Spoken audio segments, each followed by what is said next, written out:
everyone. Welcome. This is Betty with Oak by Bettina, and this is Friday with Friends. Today I will be doing a coaster set for you. It is Raindrop Coaster Set. It is so much fun, so easy, and so relaxing. I am using J. Diction UV resin to make the raindrops. I have seen other artists use regular resin, but it takes a little bit longer and you run the risk of having your resin spread. So this is the reason that I'm using the UV resin. Now I will be using also some eye candy pigment and one eye candy paste. And don't forget that I have a discount code for all your eye candy products in the description area. So once I place all the raindrop UV raindrops on the mold, I will put the mold under the UV light for 2 minutes. I will then turn the same mold around and put it under the UV light for another 2 minutes. This is sufficient to keep these raindrops in place and will not fall off, but you do have to be very gentle when placing or spreading your pigment not to remove these drops. As I mentioned before, this is such an easy project and very easy and relaxing, and it can be done in several colors. You can use the colors of the season, for example, for Thanksgiving and for Christmas coming up. And you can also make any kinds of shapes. They don't have to necessarily be raindrops. You can have lines, you can have swirls. I'd even go as far as saying that maybe you can make a Christmas tree with this UV resin and then use any color pigment. This is an awesome technique and so many ideas can be made with this UV resin. So now I have completed my first coaster with the design that I have chosen, and I will be putting this coaster under the UV light for the first 2 minutes, turning it around for another 2 minutes. And I will be doing the same for the other 3 coasters. So at this time, I will put up the music and speed up the video.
is epoxy resin from J Diction. It is a 1-to-1 resin, and it's a 4-hour demold time.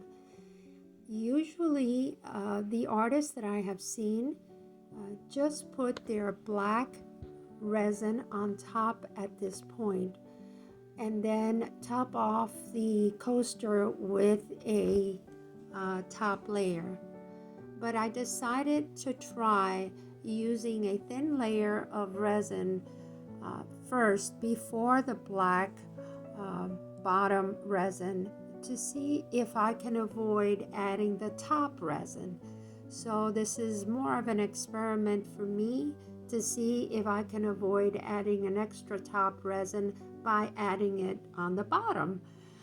So you can see that I've taken a toothpick and I'm going around the edges and removing any bubbles that are trapped on the edges, because they do love to stay on those edges.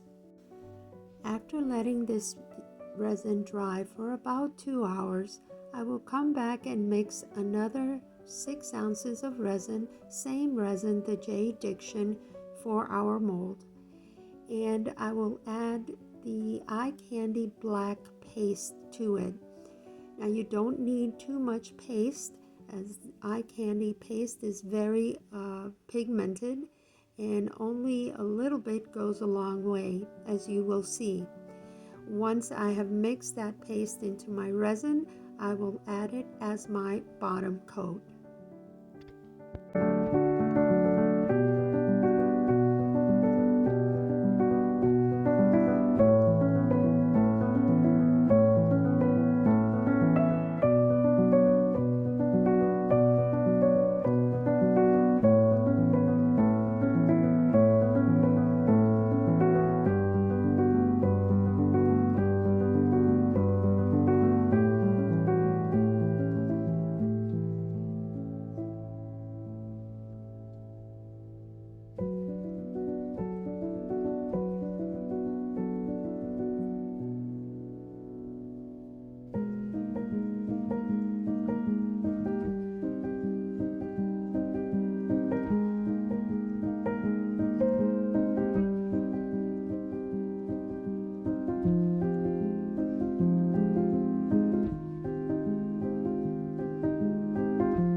as you can see, by dusting all the edges on the mold, the edges are all nice and blue, and I like the blue better than the black. And also by putting the first layer of clear, it looks like I won't be needing a top coat. So I'm very happy that this idea worked. These are done and ready. I hope you enjoyed this video. Please give me a thumbs up and send me your comments. And as always, be happy, be kind, be safe. Have a wonderful, wonderful weekend, and I will see you in the next video. Take care, everyone. Bye-bye.